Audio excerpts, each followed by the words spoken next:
Thank you.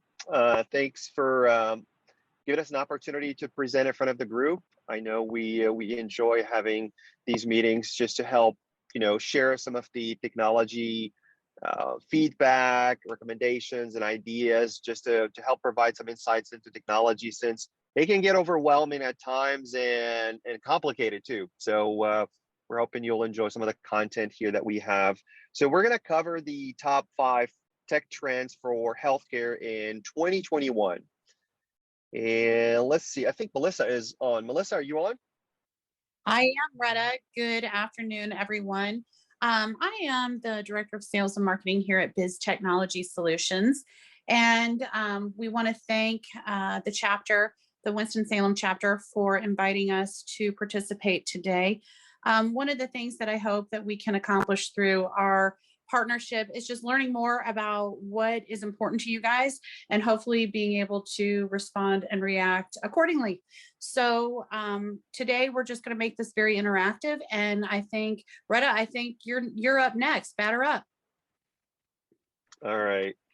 So my name is Retta Shafani. I'm the co-founder of Biz Technology Solutions. Been doing IT for the better part of the last 20 years. I've had the opportunity, a great opportunity, to work with many medical practices. And of course, when I'm doing the presentation from home, of course, we have the folks next door blowing the grass off of the neighbor's yard.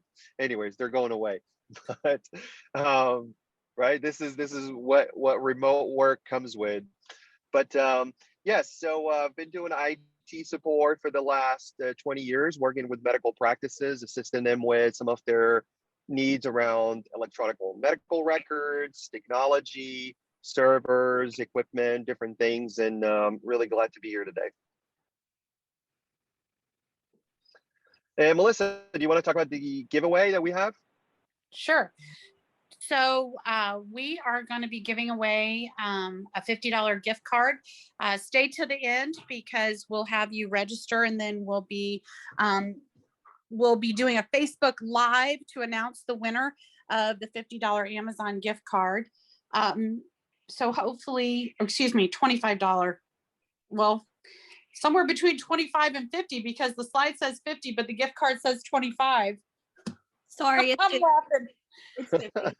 It's 50. Okay. So we'll be giving away the $50 gift card at the end, or on a Facebook Live. But so we just want to encourage you to stay to the end and make sure that you register for the drawing. Perfect. And now we have the quick poll that I believe, Christy, you're going to turn on for the attendees. Perfect. Just launched. All right. So these are the 5 trends that we're going to be discussing. Do more with less, best deal on IT equipment, cybersecurity, online reputation and social media, cloud security, and hosting services. What are you most excited about?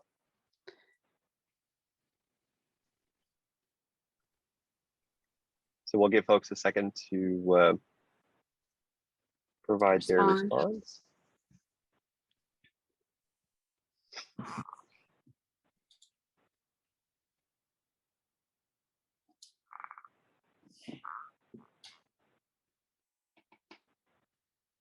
Okay. Wow. It's a tie. So far, we have a tie across the board. Yeah, do more with less. That's every business, and us included. So efficiency is huge, both in healthcare, but now that almost every business is becoming a technology business, that's where we can step in and offer some guidance and some road mapping on what does that look like specifically to your practices. Cybersecurity, that's top of mind for everyone. We've been hearing quite a bit around cybersecurity and just the sophistication of the breaches and attacks that have been happening. So yeah, a third, Retta. Okay, well, the good news is we're going to cover some of those on today's presentation. And again, please feel free, don't hesitate to interrupt me to ask any questions or clarifications. We'll also make the slide deck available offline so y'all can have access to it. All right. So let's start with do more with less. And Generally speaking, really, I try to address the subject around improving efficiency and what are some of the opportunities that we can leverage what's out there in order to help some of the staff members. The staff members could be either clinical, administrative, or any folks that you feel can benefit from the use of technology. So a lot of times in this case, we really discuss some of the opportunities to use different things like applications or apps. Predominantly, when we really think of apps, given the fact that everybody is using some sort of mobile device for work related activities, we tend to find a great deal of opportunity to leverage different apps for different purposes that can actually facilitate and create more efficiencies within a practice. One of the tools, for example, that I can think of is around Medibabble, or it's called Medibabble, one word. What this does, it actually provides translation of either clinical terms and things that providers, for example, when they're sitting with a patient that maybe um, is not fluent in English and they want to hear some of the medical terms in a different language. Instead of having to obviously, in some cases, you don't have the chance to book translation services, especially when the patient just, some cases, some of the words they didn't understand well. Well, a physician can pull up the app, or a nurse can pull up the app on their phone, and it's free of charge. And they can actually translate some of the things. They can speak the words, and the app will actually translate it so that you can actually add that and be able to communicate with those patients and clarify certain things that may be confusing for them. Another app that I really see coming up to become really popular is around the Power Mic mobile app. And again, historically, we've used everything from Dragon, from dictation and different things. And of course, there has been other apps in the past that do some of the dictation.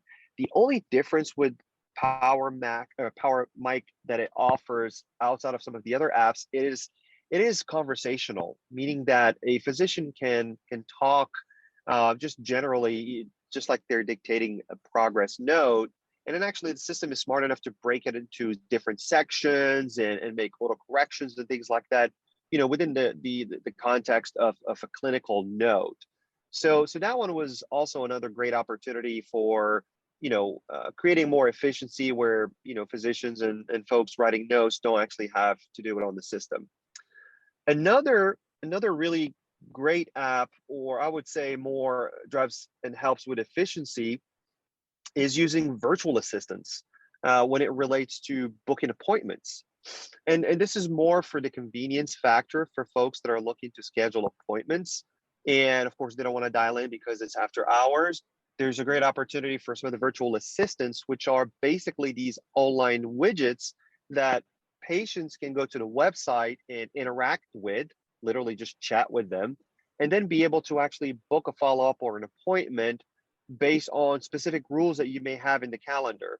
Now, of course, obviously you're not just letting them book anytime they want. It's primarily taking into consideration the fact that you can define specific templates.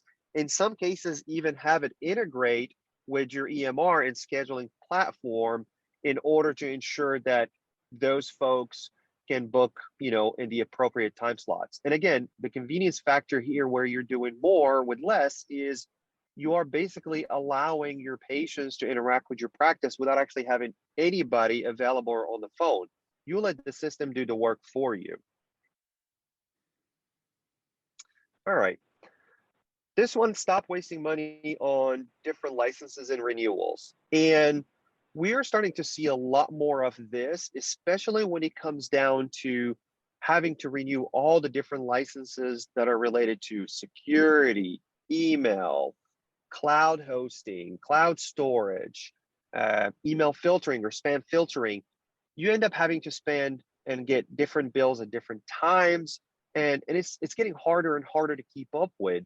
So one of the things we've identified is that there are several vendors, including folks like Microsoft or even Dell, that you can bundle some of their software packages so that you're technically really just paying for one bundle or one SKU, but it includes services and subscriptions to many of the things that you're likely paying for separately today. We see this quite a bit with something like Office 365, which is a very popular email service and subscription through Microsoft.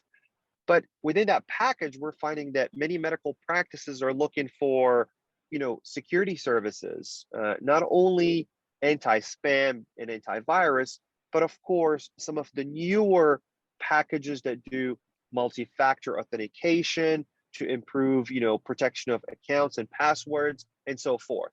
So we are identifying that some of clients that we talk to that are paying for these separate licenses, when they bundle them, they can get savings anywhere from 10 to 20% just by bundling the appropriate licenses together and not continuing to pay for them separately. Number two, how to ensure you're getting the best deal on IT equipment. This one is a tricky one. Now, I'm not saying that you should shop around anytime you get a quote for hardware, because literally you'll spend way too much time sitting on, Google trying to find the equipment, and sometimes the name doesn't really describe it well. But ultimately, we are saying that there's certainly margins that many folks in IT have when they sell you equipment. That's just a common thing. Obviously they're all businesses for profit, and selling hardware does come with a little bit of a margin there. Can range anywhere from 8% to 25%. It just really depends on the vendor themselves.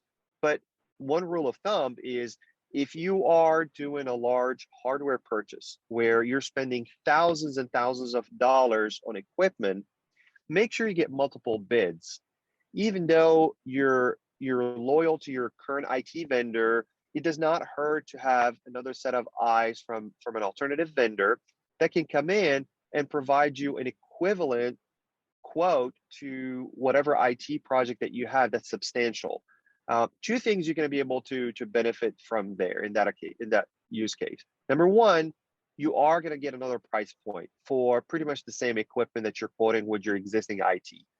That gives you a sense. If the price difference is 20 or 30%, you know that there's a problem there. Just, you will probably need to talk to your vendor and make sure, or to understand why their pricing came significantly higher than the alternative or than their competitor. Number two, it also gives you an opportunity to hear from the other vendor why they would do it differently potentially. They may have some ideas or some insights into why what's being proposed is not adequate or not good enough, or has problems where it's not enough for some of the things that you're doing. At that point, you can take that opportunity to bring that feedback to your existing vendor and discuss openly. If at any point you feel that maybe the competitive quote was more comprehensive and you feel more comfortable with it, then you may have to make a decision to switch to that vendor. But that's certainly a practice that we recommend when you're doing large purchases, to actually just introduce another vendor to the mix so that you're not sitting there on Google and things like that. Now, from time to time, if you're getting a quote for a piece of hardware that's pretty straightforward, it's a computer with these specs and it's a common, model that Dell sells, it doesn't hurt once or twice a year to go on Dell's website and price that same hardware just to see where the quote stands compared to what you found on your own. Again, the idea here is just to keep vendors honest and just make sure that you are getting the best price, because sometimes it's not a question that the vendor is increasing their margins where they want to charge you high dollars for the equipment. Sometimes who they get the equipment from may have higher costs, which translate to more, cost to you. So it's certainly a helpful practice to do to ensure that you have visibility over that. Retta, I've got a little question around this too. So let's say, that I'm sourcing hardware for my practice. And of course, ultimately I've done all of this work. I've created the spreadsheet. I've identified 3 vendors, but I go back to the decision makers. Ultimately, a lot of times those are the providers or, the directors, that board, that the single provider or multiple providers.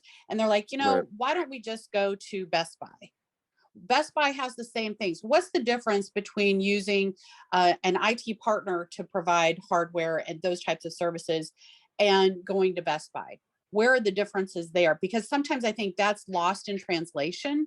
And, Right, right. when we're making that investment into that hardware, where are the benefits from using somebody like Biz Technology or your current IT vendor? Right. No, that's a great point. And this is not uncommon. Now, again, unless you're purchasing an iPad, which even an iPad would still be different when you purchase it from a vendor versus from Best Buy or consumer store. But the main differences, I would probably highlight two of them that are critical. Number one is the type of software that's pre-installed and pre-configured on the device. 9 out of 10, that's going to be designed for home use or students, meaning that it's going to be a lower grade than what you would generally need for a practice. That needs to be an enterprise. Windows Home Edition, that's probably the most common one that you're going to see out there, where you're buying Windows 10 laptop from Best Buy or Walmart or Target, and it comes with Home Edition. What that means is now you have to upgrade it, or your IT vendor has to upgrade it, because it does not have the security components, nor could it be supported within a network where it needs to connect to a server. So then you're going to pay extra to have that machine get upgraded. Number two, the type of support that you're going to get on that device is very different when you buy it from Best Buy. A good example, if you buy a laptop from Best Buy and they have their protection plans and everything, they sound great in theory, right? When you go check out, they say, hey, do you want a 2-year or 3-year plan? Great, let's do a 3-year. It's only $100. In reality, that 3-year plan, the default for it is if there's a faulty hardware or anything, you have to ship it to them and you have to wait until they repair it and send it back to you. Or in some cases, that means that you have to wait in line, schedule time with Geek Squad at Best Buy, give them your laptop, they will troubleshoot it and let you know later on what the issue is and when they can get it fixed. Whereas when you buy it from an IT vendor, number one, they're going to get the appropriate support, meaning that they're going to get something like 4-hour turnaround for parts, or next day. Somebody shows up, picks up the laptop, works on it on site, gets it going, or replaces the bad parts, and they're done. So that's critical because it does not disrupt you whenever you have a laptop down and the office administrator or the nurse or the scheduler or physician can't use the system, because of course they have all these issues that they have to wait for the equipment to come back. So those are the two critical reasons why we don't recommend buying it from Best Buy or something. Perfect. Right.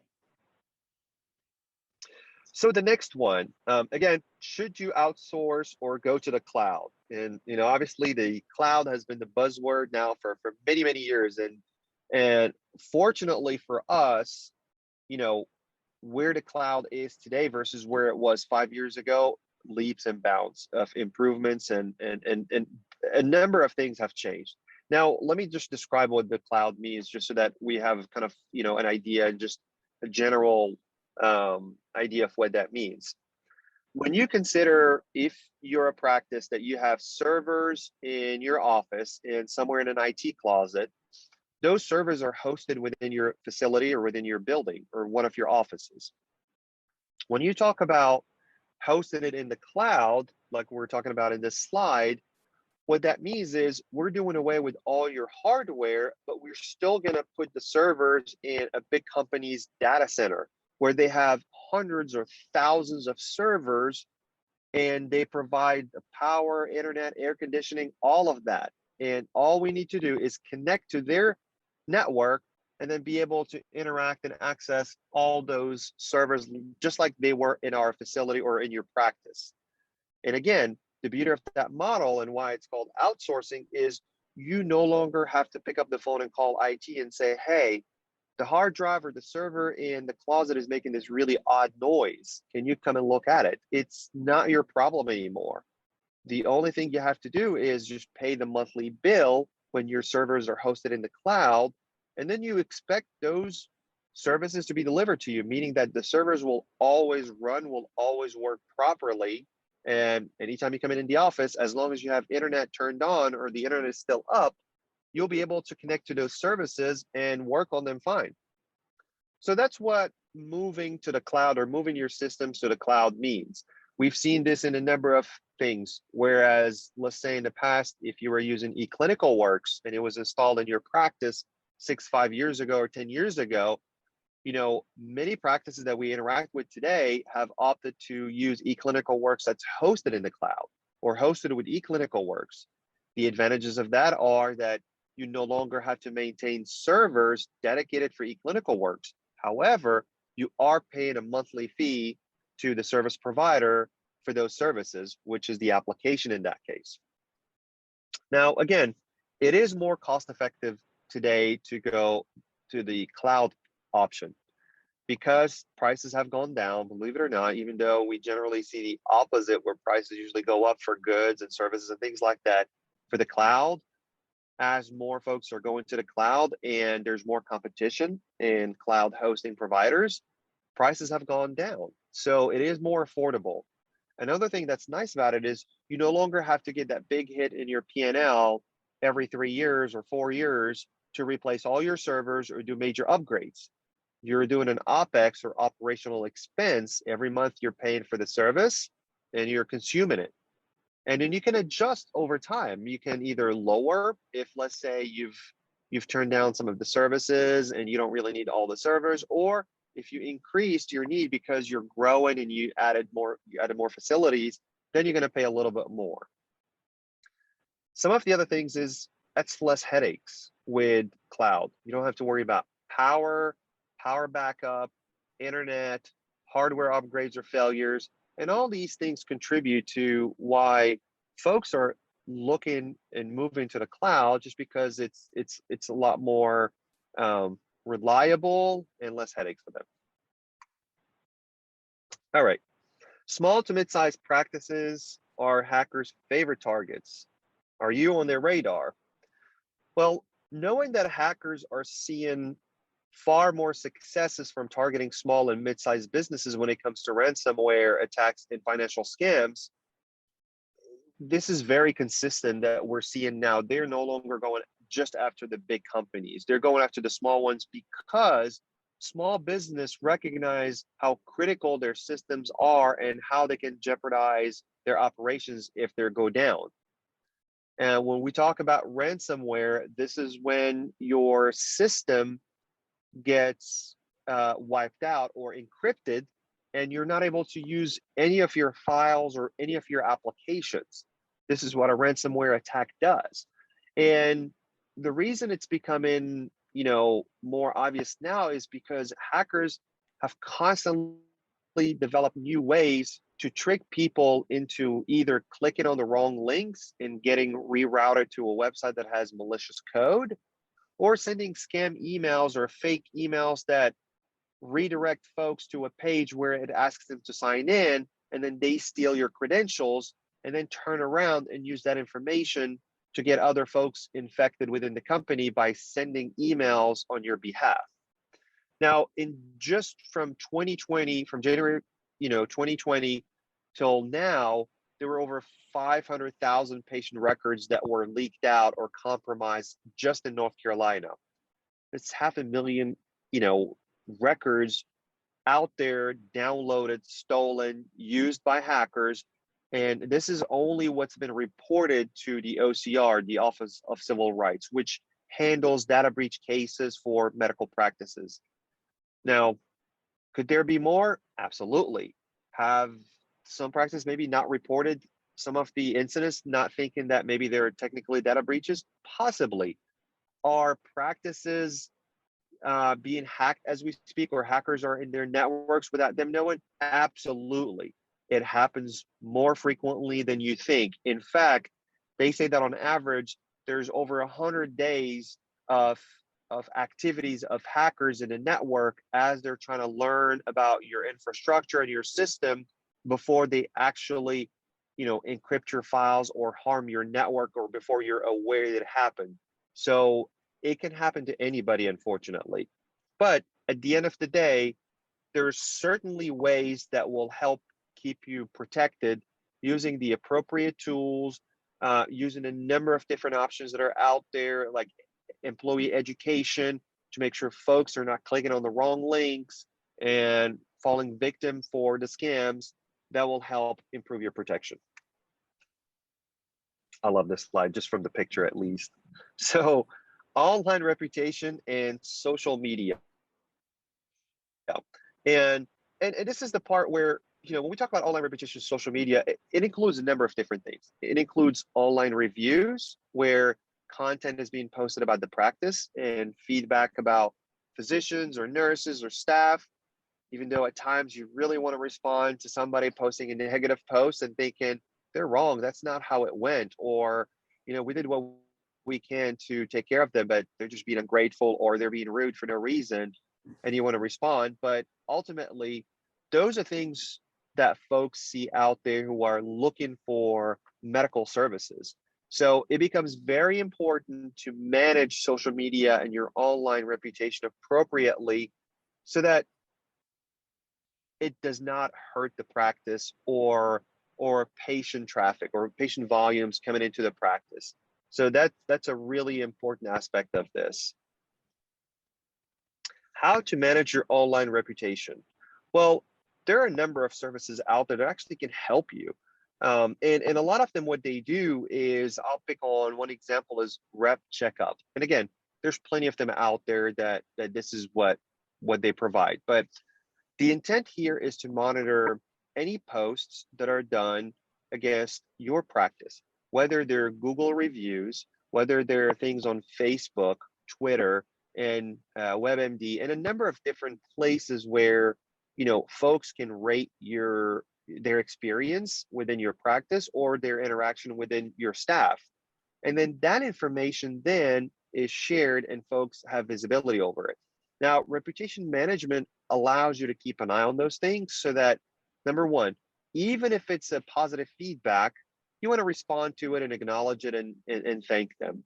Obviously that's something that people appreciate, to the fact that people are noticing the positive feedback, and that's encouraging to others as well. The second thing is, even if it's a negative response or a negative review, that gives you the opportunity to reach out to that individual to understand what happened, just to make sure that they're aware that you care and you want to make it right.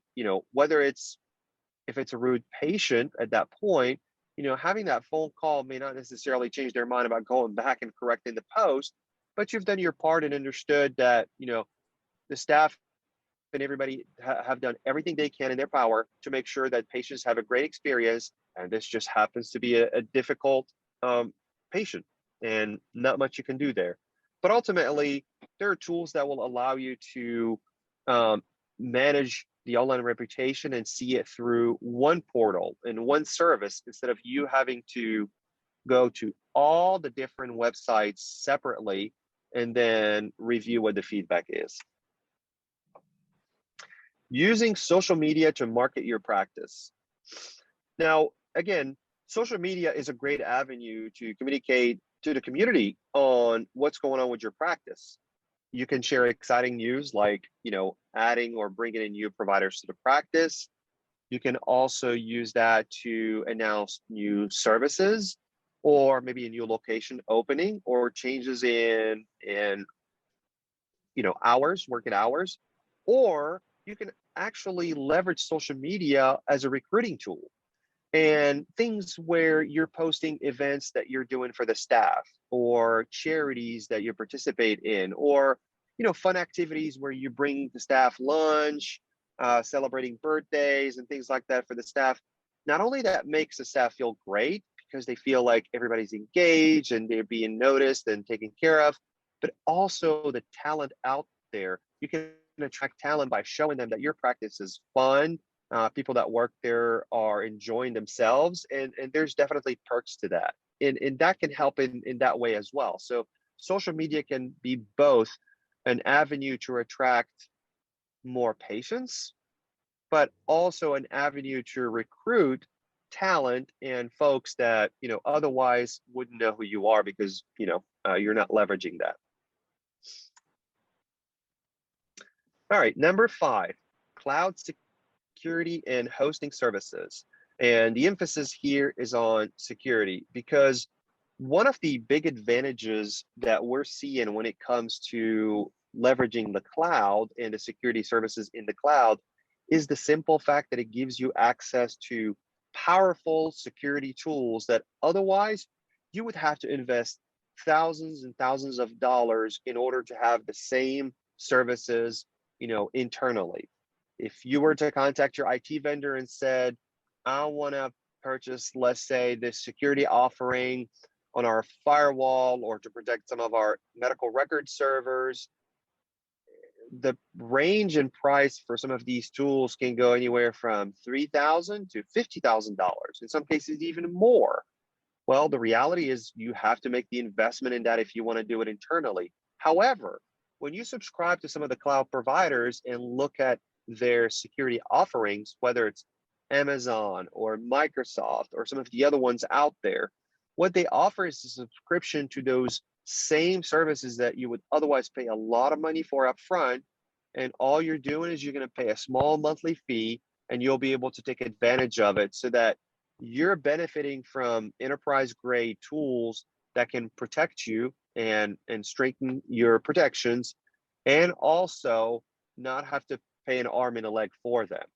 And that's something that we're seeing a lot with services in the cloud, is that they are more affordable because you're buying you're paying for what you're using without having to incur the cost for the equipment to run it on, the software and maintenance that you have to pay somebody to maintain it, the cost to deploy and manage it. This is all done through the cloud and managed within the cloud offering so that you can focus on your business and not have to be dealing with, the software side and all the things that come with it. So that covers the top 5 healthcare technology trends in 2021. I'll open it up for questions or thoughts or clarifications.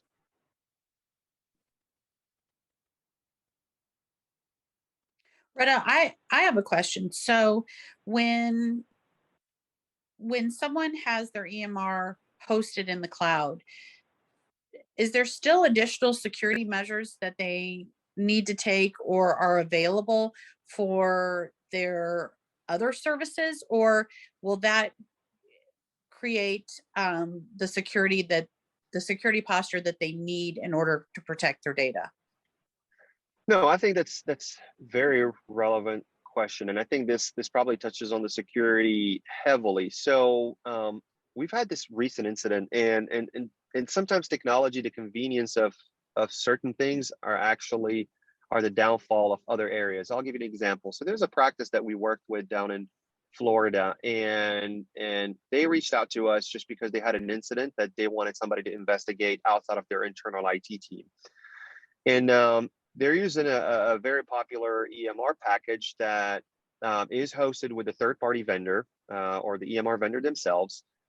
They've had their IT enable this thing called single sign-on. In a nutshell, what single sign-on is the convenience of you using your email username and password to log in not only to your computer and your emails, but you can also use it to log into your EMR. Now, it's a fantastic concept because we all deal with many, many passwords. And the fact that somebody is offering you the option to use one single password for 3 or 4 things is incredible. It's a relief.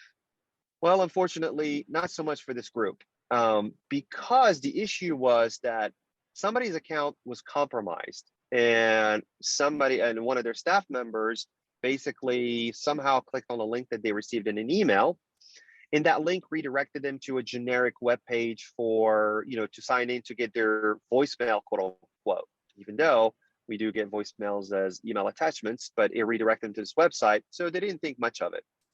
They clicked on the link. It sent them to this website that looks legitimately like the Microsoft website to log in. They log in, or thought they logged in, and it just went to a page cannot be found or displayed. Well, at that point, they just closed and just ignored it, assumed that maybe something wasn't working. Reality is that page was 100% fake. What the hackers were doing, which they attempt this with every scam email when they include links, is they're hoping that if they send 1,000 emails or 100,000 emails, 1% or half half a percent of people that receive it will click on the link and enter their credentials and press the button submit, which gives them full access to that password.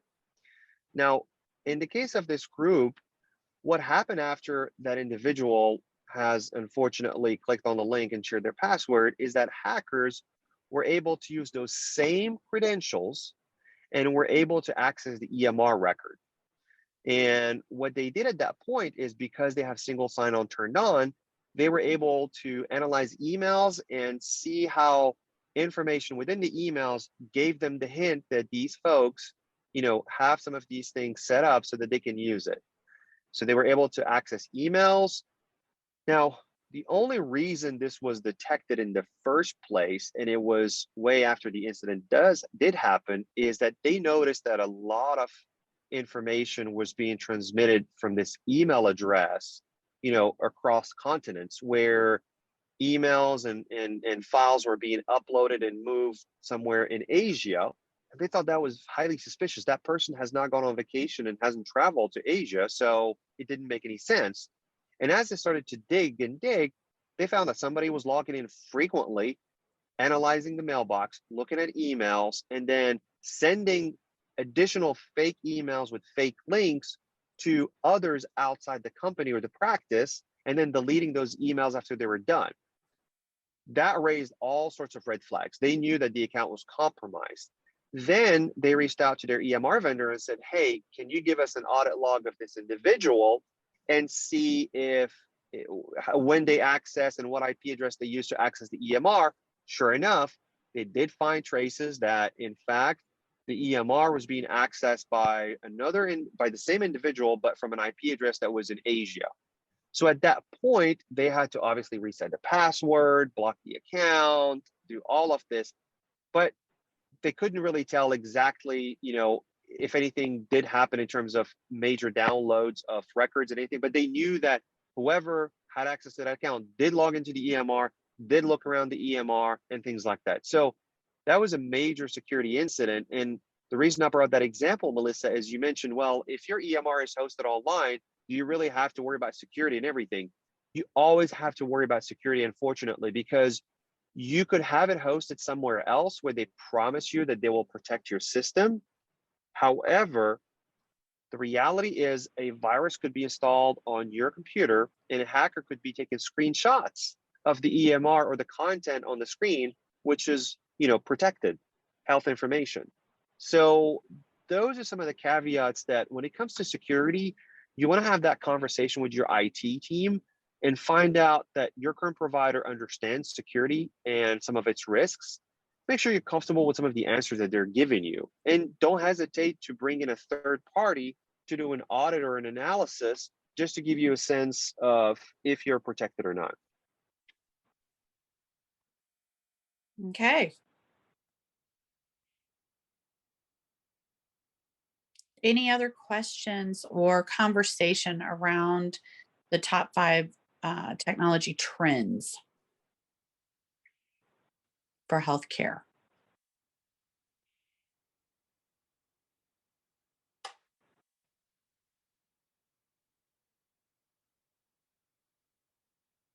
All right, so before we go to the final slides, let's just kind of reiterate who Biz Tech is. Typically I kind of start with this, but we've been a sponsor of NC MGMA for over 15 years. As Retta mentioned, he and his brother co-founded Biz Technology about 20 years ago. And really our goal is to partner with practices and small to medium-sized businesses to support, manage, and streamline their IT. I always tell people we can pilot, co-pilot, or passenger that journey. And what does that mean? We do that through ultimately driving for a worry-free IT outcome, right? Everyone's outcome oriented. And what we want to do is provide worry-free IT. And we do that through 3 different paths. One, credibility in the marketplace. So as Retta mentioned, working with some of those other known technology entities, Microsoft, Dell, CDW, there's a number of firms that actually use us as their partner and trust us with clients that come through them. So they offer referrals to us. We also have operational maturity.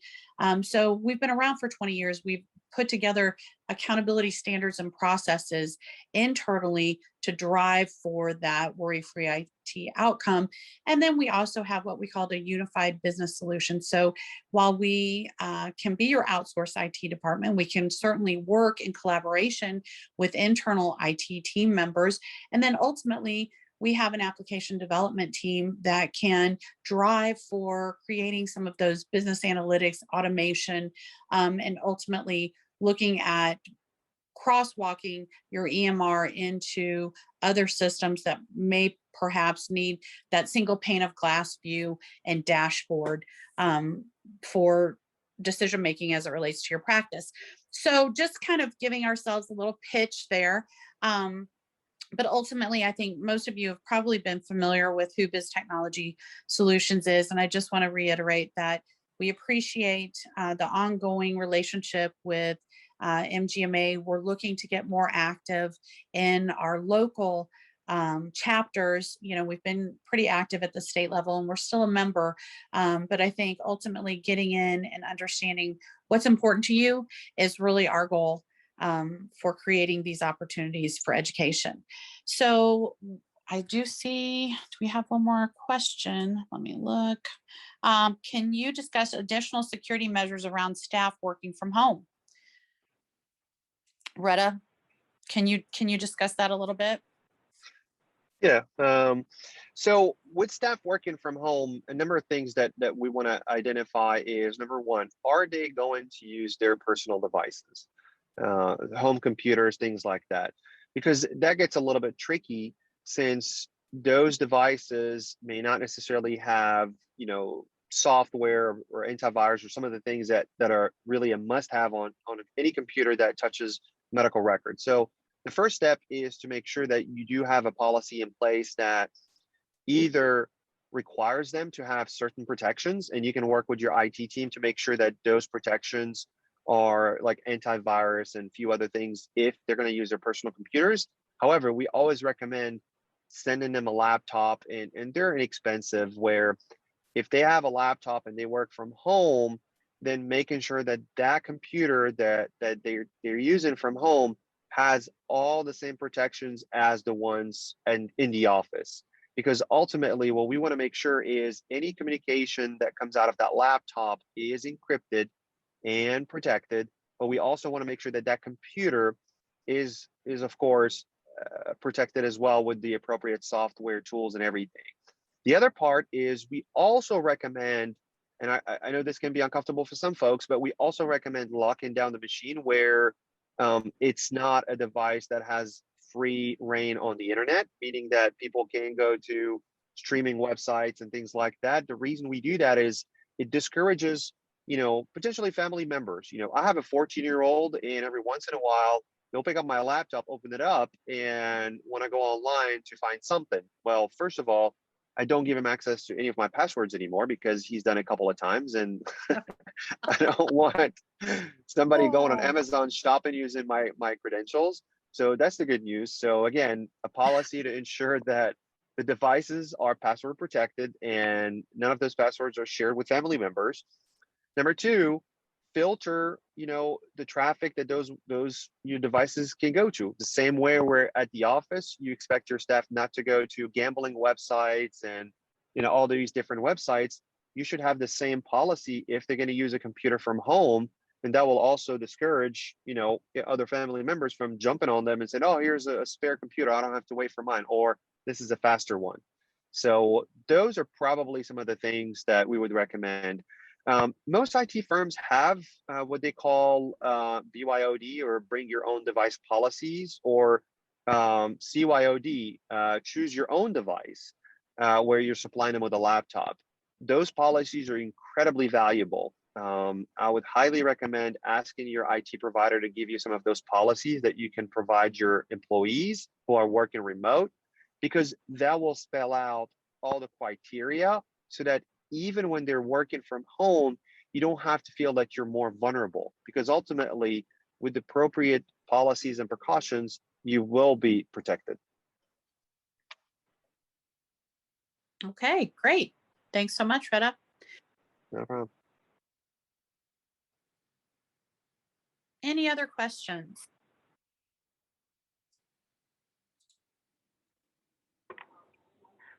So I have one. Should there be any concerns surrounding security, like with in-home devices, maybe like Alexa, Echo Dots, any type of device such as that? Would there be any concerns from that you could give us some guidance on? Not necessarily, because those devices, even though they operate on the same network as, let's say, a work laptop, the only downside or potential issue that those devices could cause, and it's no different than maybe the Amazon Fire Stick, Apple TV, or Roku Fire Stick, or the Roku stick, is that they use up a lot of bandwidth. So what that can translate to is, if, and actually literally just had this morning a call with a billing person working remotely, and she was really having a hard time with the billing application, and she couldn't get anything going because the screen would take forever. Every click was taking forever. And I log in to see what's going on, and sure enough, she did not have adequate internet at home. And came to find out, after looking at her internet bill, she was getting plenty of bandwidth, 100 megs, which in the grand scheme of things is pretty decent. But what was happening is she had, kids studying and doing school from home. She had folks on Netflix and streaming. So when the work laptop, which was supposed to allow her to connect remotely and work, didn't have enough bandwidth or speed for the internet, so it was lagging, and it would happen certain periods. And she said that usually she just works early in the morning because that's the best time when she gets the best performance. And I told her, I'm guessing at that point everybody is asleep, so nobody bothers you or uses up the internet. But from a security perspective, there's really no risk as long as the device itself has the appropriate tools. The traffic going out from the laptop or the desktop into your office or into your EMR will be encrypted. So even if those devices were on the network, or even if a hacker is on the network, they won't be able to get access to that traffic since it's encrypted.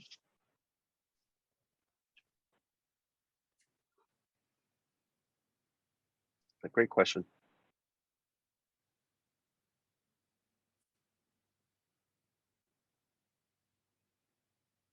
Okay, well, we're coming up on 1 o'clock. It's 12:52. We have time for probably a couple more questions if anyone has them. And while people are considering if they want to raise their hand, let's go ahead and talk a little bit about how to register for the $50 Amazon gift card.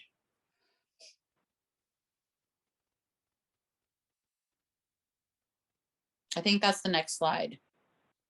Oh, let's see. One. This one? I think that's it. Christy, is there a website that they go to register? Yeah, as soon as you get off of the webinar, it will redirect you to a link, and we will also be sending that link out in an email tomorrow morning. Perfect. Okay, sounds good. And then Retta, if you want to pull up the slide before, we'll talk a little bit about our offer. We're offering a network efficiency score with an optimization report. So really, it's almost like an executive physical for your network. And so we'll be looking at some of the things that Retta had mentioned as it relates to security, to cloud enablement, to networking, and connectivity. So there's a number of different things. We'll review the backups. So just a basic network health checkup with an optimization report would be available. If you so choose. So I really want to give thanks for today's opportunity for the Biz Tech team to reintroduce ourselves to your chapter, the Winston-Salem chapter. If there's anything that you have questions around, we're always open to conversations. It could be something you might be using Microsoft Teams and not sure how to make an efficiency model through the Teams channels that you have availability to. And so that might be something that you have some questions around. Or if you have additional questions around security, I know that's top of mind for everyone. Do more with less. If there's ways that we've been able to assist people in creating automation and workflows with the current technology that they are paying for, that might be something that you have interest around. So, I guess essentially just saying we're looking to partner, co-partner, and streamline IT for anyone that is looking for some guidance. Any other discussion topics? Retta, are you good? Yeah, I'm good. I'm good. Laura, Diet, thank you ladies so much for the invitation. And to all of the attendees, have a great day.